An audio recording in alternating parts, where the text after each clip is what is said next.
We're parked up in this little sleepy village here. This is the camper parking area that we're in now. Very peaceful apart from some barking dogs. So it's actually free at the moment, this camper stop. Although normally I think it's about €4 for 24 hours. We're hooked up to electric and there is 16 amps of power. So that is fantastic. Just over there we got a bull ring. You've got your bins, your water, black waste, grey waste, and your electric pylons are there. Dog over there, we're hoping it's not going to be a barky dog. It's doing its patrols of its land, going round and around. Let's go and have a look, see what he's doing. So that is the dog that we're hoping is not going to be a barky dog later. Just behind it, you've got that cactus with all the prickly pears on it. Those prickly pears look ready to harvest. Although, I am most definitely not going in there to get those prickly pears. I don't think that dog there will be too pleased if I was to go onto his land. Anyway, so this village here is a new village, and it was built when they flooded the old village, which is down there. We'll walk down to the lake in a minute and you'll see where they flooded the old village. There's actually a museum here as well, and it's obviously telling you the story of the dam and what happened to the village and the rebuilding of it. So there we are, all parked up, quite level, although we have put the legs down. See, the front wheels are slightly off the ground, but we're pretty level there. It's a good pitch. And there's the bull ring behind. Just looking over there towards those properties and their chimneys. I'm surprised that Denise hasn't made a comment on them yet, because they're normally the sort of things that would catch her attention. Just going for a walk now into the village, see where it's all happening. That's the bull ring there. Very peaceful village this. As you can see, it looks like we're the only ones here, but very peaceful, quite nice to be honest. It's quite a pleasant warm afternoon. We're just walking through the beating heart of the town now. This is where it all happens. So we're walking down towards the lakes here. This is the shopping district here within the village of Luz. So here we are. It's got an array of a shop. Right over there in the distance on the top of that hill, that is Montserrat up there. The clouds have lifted and you can see it perched on the top of the hill there. So that's where we've driven from today. We've got some boughs over there. I suspect it's a few sheep. Wouldn't be a bad idea to put one of them boughs on Denise actually. What for? Know where you are.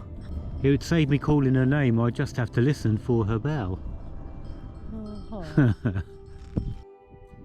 Over there ahead of us we have the new Luz. Behind us we have the old Luz. Well, the church there. And there we go. Denise can trip over on literally anything. There wasn't anything there and she still managed to trip over. So this is the museum, the Luz Museum. So quite pretty down here, as you can see. You can see where they flooded the valley. So this is the museum. We're just going into the museum. Denise just jumped in because there was someone behind the counter she didn't see. So we're inside this museum here in Luz. Just going to look through the window. A really good map here of the village here. So at the moment we are there in the museum. And if you look down to the left hand side there, this is where the village previously stood before it was demolished in 2003, just before they flooded the valley here for irrigation and hydropower. That is the old Lewes there. It had 363 residents. So that's what's now demolished and was flooded. The lake that now stands is the largest man-made lake in Western Europe. This is a photo of the new Lewes here, which, although is not identical, it's similar.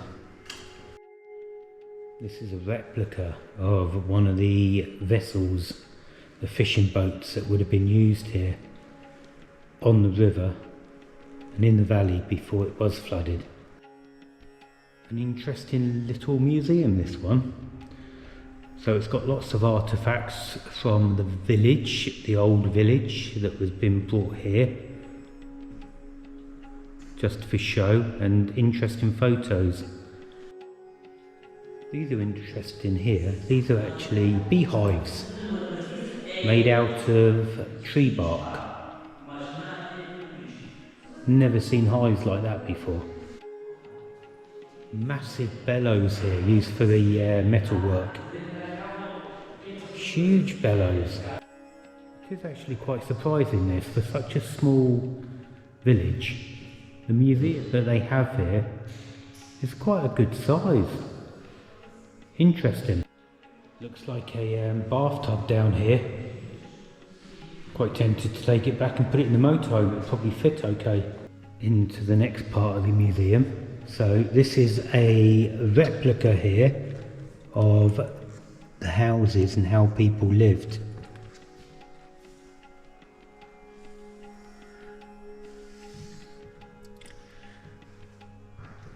Interesting. And here is an exact replica of the village of Lewes that was flooded, destroyed and flooded.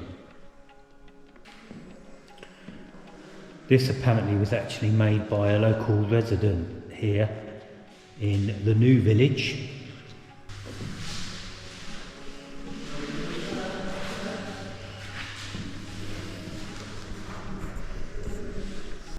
That there is what I could do with again. This old farm building here was at the entrance into the old village, and just to the right hand side there's a road, and that road was a road that led into the village. So we're going to walk towards the village now and see how far we get without getting wet. That is, obviously we're not going to go for a swim. This is one of the roads going into the village that we're taking.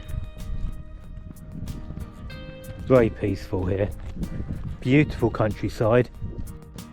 Just going down here, they've got barriers obviously to stop vehicles from suddenly heading down this road. If they did continue on down this road, it would end in a big splash.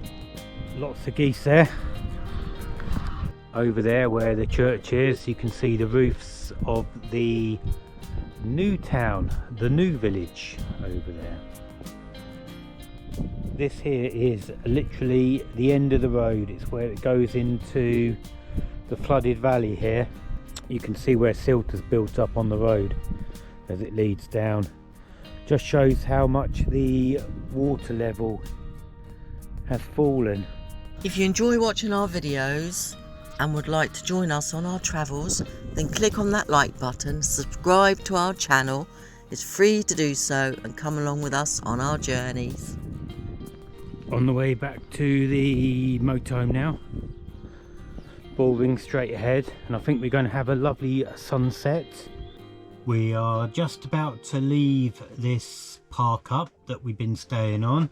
A massive thank you to the municipal here for supplying this great facility to all these camping cars. So it was great.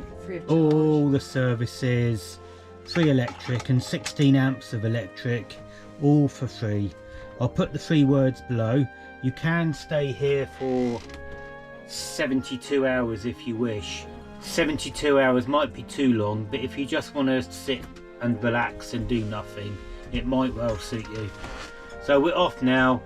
We've got 2 destinations put in our sat nav. The first one we're heading to is about 40 miles away. We'll see if we like it or not. If not, we'll move further south towards Castro Verde. We'll see. Quite a drop coming out of here.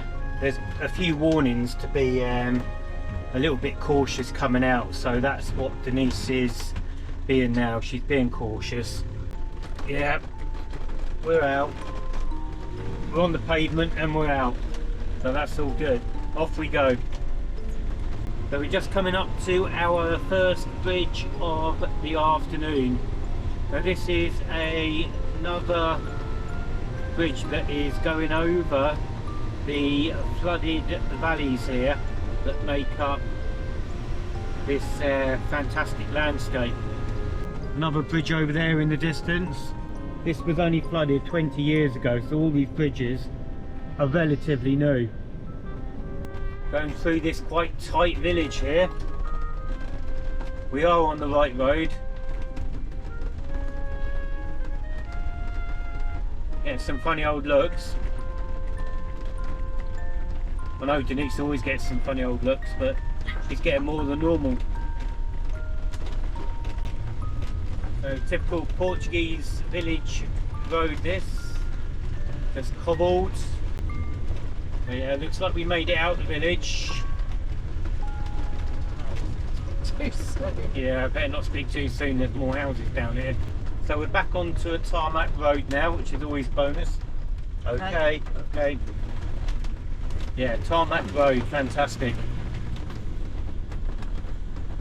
So a really tight little town here that we're being directed through. We're just hoping we're on the right route. To see a lorry coming down the other way, it's kind of reassuring in one way.